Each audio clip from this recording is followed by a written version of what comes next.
হে নাথ মা, সেই সাধু সঙ্গই তোমার একান্ত প্রার্থনীয় হওয়া উচিত। কোন সাধু সঙ্গ? সাধুদের তত্ত্ব আমি বোঝালাম, কাকে সাধু বলবে, এবং এখানে ভগবান বলে দিলেন সঙ্গস্তে স্তত্ত্বতে প্রার্থা। মানুষের মনের প্রার্থনা এটাই হওয়া উচিত যেন এগুলো এরকম সাধুর যেন সঙ্গ সবসময় করতে পারে। সব সঙ্গ কিন্তু সাধু সঙ্গ নয়, ভগবান বারবার বোঝাচ্ছেন, ইঙ্গিত করছেন ভগবান। এই লক্ষণগুলো যেই সাধুর মধ্যে দেখবেন তার সঙ্গে সাধু সঙ্গ করুন। এবার আপনি এমন সাধু সঙ্গ করতে গেছেন উনি নিজেরই অন্যের দোষ দেখে, আপনার মনের মধ্যে কি প্রভাব পড়বে?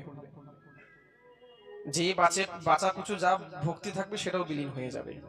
তাই জন্য বিচার করিয়া মনি ভক্তি রস আস্বাদনী মধ্যস্থ শ্রী ভাগবত পুরাণ। বিচার করে ভক্তি করতে বলছেন। সতাং প্রসংজ্ঞানমম বীর্য সংভব ভব